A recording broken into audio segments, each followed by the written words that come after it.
Salutations, de retour à fond romeu.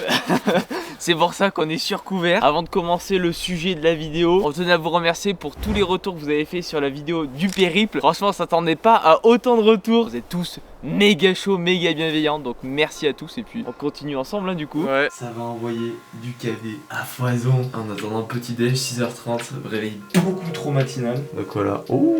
Alors dans cette vidéo, ça sera encore un sujet qui n'est jamais sorti sur cette chaîne. Puisque vous savez, Nico cette année il se met un peu plus au trail. Et dans le trail, il y a une section qui s'appelle KV, kilomètre vertical. On va dire entre 2 bornes, je crois 1,9 même le KV free, truc comme ça, jusqu'à 400 km grand maximum. Mais 400 km c'est un KV qui est vraiment trop roulant. Le facteur qui qui reste le même, c'est les 1000 mètres de dénivelé à chaque fois. Et clairement vous me connaissez avec la petite vitesse que j'ai. Je me suis dit bah pourquoi pas tester. Et le KV d'Arensal tombait bien puisqu'en fait il se situe à 85 km je crois à peu près de Fort-Romeu. C'est en Andorre. Et bah, ça tombait assez bien avec ma préparation et tout. Donc je me suis dit pourquoi pas tester. Bon faut savoir que quand j'ai fait ce KV, ça faisait déjà un mois et des poussières qu'on était sur Fort-Romeu. Donc j'ai pu expérimenter un petit peu les côtes bien raides. Et surtout dans les Pyrénées en général il y a vraiment des gros raidards bien costauds. Et donc je me suis fait quelques entraînements divers et variés. Alors c'est un petit peu un mix, c'est pas vraiment de la préparation uniquement KV, puisque clairement l'objectif ce sera pour les championnats de France de trail court. Donc forcément je suis obligé de faire un petit peu de foncier aussi. Et du coup j'ai vachement axé la prépa sur du dénivelé. C'est-à-dire du talus en gros. Ouais, du gros talus. Et je faisais environ entre 5 à 6000 de dénivelé par semaine. Et vous en doutez, je m'en tiens pas de la préparation plutôt standard, donc ça envoie du hors-piste à foison. Et d'ailleurs si vous êtes de passage sur Fort-Romeu, je vous invite à tester le KV du Cambre. C'est pas un KV complet mais c'est 900 D+, en 3 km. Vraiment vous devrez avoir des tendinites au rein après.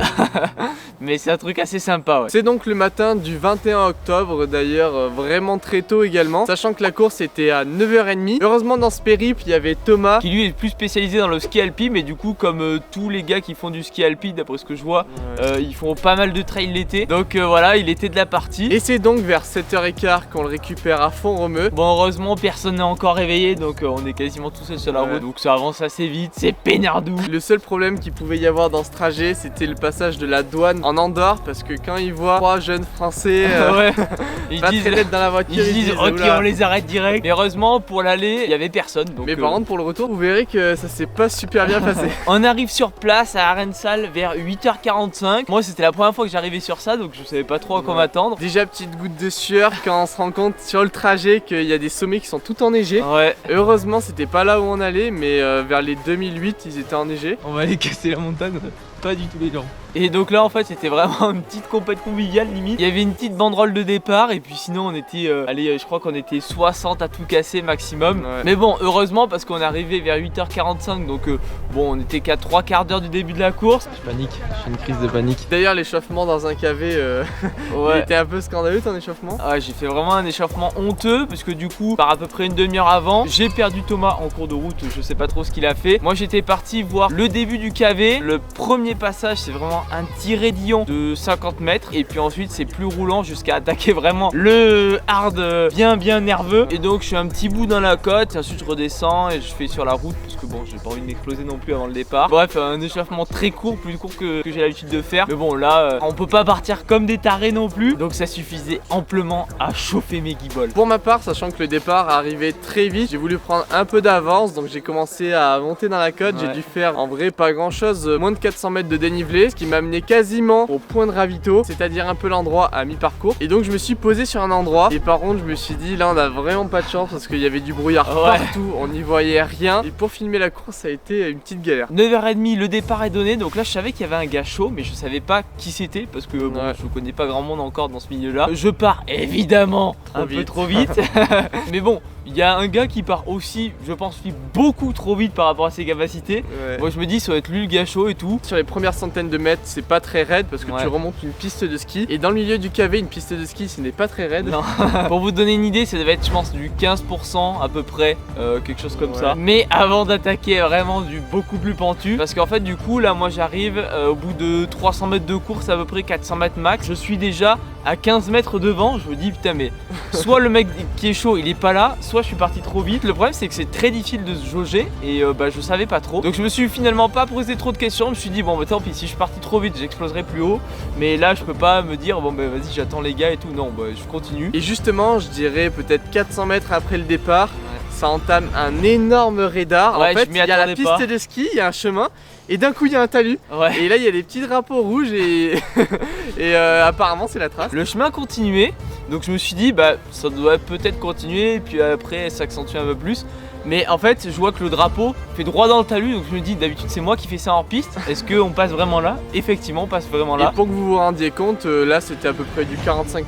Ouais là donc c'est quasiment à 4 pattes. Et là directement ça fait un coup dans la nuque, ça charge de suite les jambes. Mais bon je continue dans mon effort, j'essaye de gérer un minimum. Et là je vois que quand même en regardant derrière il y a un gars qui se détache du groupe. Mais c'est pas le même qui t'avait tenu dès le début? Non c'est pas le même et je me dis... Bon quand même je maintiens mon effort, je suis pas à fond mais il revient sur moi. Donc là clairement le but c'était de pas se cramer complètement mais de le faire revenir un maximum de temps. Donc j'ai vraiment essayé d'ajuster mon effort en fonction du sien. Ce qui fait qu'au lieu de revenir à 50 mètres il a mis à peu près 300 ou 400 mètres à revenir. Donc ça déjà mentalement c'est un peu plus dur. Et c'est environ après 15 minutes de course que déjà je te vois pas parce qu'il y a le brouillard, mais j'entends ton souffle de tracteur de loin. Donc là je me dis, rien qu'avec le souffle je voyais rien, je me dis oh il est devant donc ça c'est cool. Et là pour vous donner une idée, à partir du moment où Juju me voit, c'est vraiment où il venait de recoller. Donc là je me suis dit soit il est beaucoup plus fort et il me place une attaque directe, soit voilà il est revenu au train et puis au final on a à peu près le même niveau. Allez Nico c'est bien, allez tu regardes juste devant toi et t'es concentré sur tes pas, allez concentré, et cadence. Que ça Nico, allez. C'est super ça Nico. T'es méga focus dans ta bulle. Vient ensuite une petite partie exceptionnelle parce que vous passez sur du bitume. Ouais. Donc là c'est ultra roulant. C'est d'ailleurs là que vous pouvez voir un peu la mi-parcours avec les gros bâtiments et la fin de la route.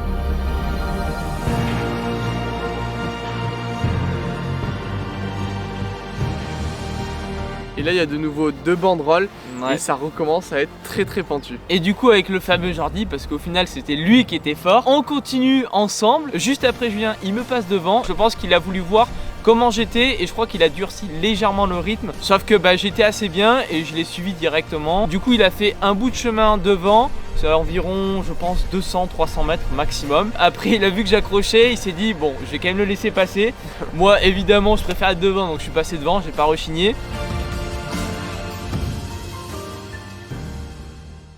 Et ensuite après ce gros radar où Juju a failli cracher le drone, on arrive sur une partie où c'est vraiment, je pense, on revient sur du 12% de moyenne à peu près. Donc partie plus roulante. Ultra roulante même. Quasiment de la descente. Et c'est là qu'il y a des petites fibres anciennes cachées dans les cuisses. Les fameuses P800 qui reviennent de chez Nico et qui se disent putain il faut que je fasse sortir un peu de vitesse. Du coup il fait une giga accélération, il doit être à 8 km/h. Ouais je pense. Là où je m'y attendais le moins, sur la partie la plus roulante, moi je me mets à couroter un peu et lui n'arrive pas à me suivre et commence à décrocher. Et en fait la partie roulante durait je pense 200 mètres à peu près, 300 mètres, peut-être 300 mètres. J'arrive avec 15-20 mètres d'écart et je me dis mais en fait genre je l'ai décroché là quoi. Et là moi je connaissais pas du tout le parcours, mais je voyais parce que j'avais le D+ à la montre, je savais qu'il restait à peu près 300 mètres de D+. Mais j'étais assez bien et je me suis dit si c'est comme avant je vais pouvoir arriver à maintenir l'écart normalement et ça devrait le faire. Par contre une fois cette partie un peu plus roulante terminée, là il y avait une grosse montagne qui s'élevait devant toi. Et en plus de ça, au lieu d'être un chemin en terre, là ça va être plus des cailloux, des sortes de galets et ça va devenir vraiment galère à courir. Quand j'ai attaqué la dernière partie, on va dire que le premier quart je me suis dit bon là ça va, et en fait à partir du je pense un petit peu après le premier quart, ça commençait à être vraiment de la petite roche très friable. Moi j'avais pas de bâton, j'ai pas de bâton, lui en avait. Parce que personnellement on est des amateurs dans le domaine. Et pour le coup ne pas avoir de bâton ça m'a pas gêné avant. Sauf que là vient la partie où les roches se dérobent sous mes pieds. Je n'arrive même plus à marcher correctement. Je me retrouve souvent à 4 pattes. Et là en fait Jordi revient sur moi progressivement. Et là je sais que je vais pas pouvoir le contenir. Irrémédiablement je vais y passer. Parce que au final lui quand il est passé devant j'ai pu voir un petit peu comment il était. Et en fait avec les bâtons ça fait forcément 4 appuis. Et moi je le vois passer et je suis toujours en train de glisser. Je me dis putain je vais perdre la course sur ça, fait chier. Parce qu'en soi il a pas vraiment accéléré, il a surtout maintenu le rythme. Mais maintenir le rythme dans cette partie, surtout que là on est en fin de course, mètre après mètre il grappillait quelques petites secondes. Et c'est donc qu'à ce moment là que le classement s'est décidé. Et que là avant t'as pu rien faire. C'est dommage dans le sens où mes jambes répondaient bien quand même. Je savais que j'étais pas en perdition. Ouais parce qu'on dit pas que de toute façon t'aurais gagné, peut-être que tu serais resté derrière, mais peut-être que tu serais plus proche quoi. Ouais voilà, voilà, j'aurais pas perdu, je crois que j'ai perdu 12 secondes rien que sur les 100 derniers mètres de D+. Malgré tout, très content de cette première course. Je suis pas très frustré d'avoir fait deuxième parce que de toute façon c'était une belle course quoi qu'il en soit. La J'en suis très seule content. frustration c'est le sub 40 qui n'a pas été passé. Ouais, du coup au final je loupe le sub 40. Je fais 40-10 je crois, bah du coup les 10 secondes vraiment que j'ai perdu hein. Mais par contre une fois arrivé au sommet, t'es dégagé, franchement c'est super beau, on est quand même à 2600 mètres d'altitude, donc c'est une sacrée montagne. Puis le moment le plus dur, le moment de la descente, parce que là, alors moi je suis un peu plus habitué, mais Julien pas trop. En fait après avoir fait les plans, on est un petit peu en retard et on savait que le podium était à mi-course, je savais pas trop quand il était. Et donc je dis à Julien, bon faut quand même qu'on speed un petit peu la descente. Et là tu te mets à courir, je dis... Tu devrais quand même un peu te calmer, je pense que tu vas taper des courbatures, ça n'a pas manqué le lendemain. Évidemment, heureusement que j'ai fait gaffe quand même, j'ai pas trop couru, mais rien que courir quand on est un putain de pistard, courbature du Seigneur. Et au final le podium qui était vraiment une bonne demi-heure après, on avait tout le temps. T'as gagné ta chaussure. Ouais, j'ai gagné ma petite chaussure, très sympa comme médaille. Et puis d'ailleurs pour ce qui est de Thomas, il a fait environ 46 minutes, franchement il était content de lui, donc tout s'est bien passé. Tant qu'il s'est ouvert le caisson, de toute façon c'est tout bon.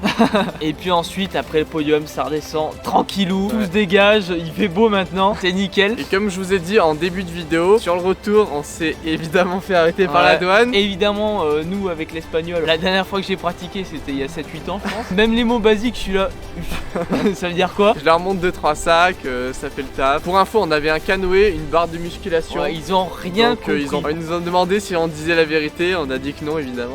Et puis voilà, une belle aventure encore une fois. Ça fait cavé de la vie. Ouais, ça fait plaisir en vrai, un bon petit cavé. Bon franchement cavé ça t'explose vraiment le caisson. Un effort court, 2 tracteurs complets, donc très très sympa. Bon en attendant, la semaine prochaine vous trouverez le cross de Gourdon. Et si vous voulez, parce que du coup on sera le 19 novembre et c'est le cross de qualification aux Europes. Donc si vous voulez suivre un petit peu ce qui se passe, vous pouvez aller directement sur l'Instagram de Juju. Je mettrai ma soupère sur Insta. Voilà. Et dimanche prochain, si tout se passe bien, normalement c'est le cross de Gourdon. Ouais. Chez les grands. Premier cross en catégorie espoir, 8800 mètres dans les labours. Donc je pense que ça va bien vous plaire. Et puis évidemment, n'hésitez pas à vous humilier le caisson en saillant rudement. Et on se retrouve très très prochainement pour de nouvelles aventures. Allez, ciao, ciao.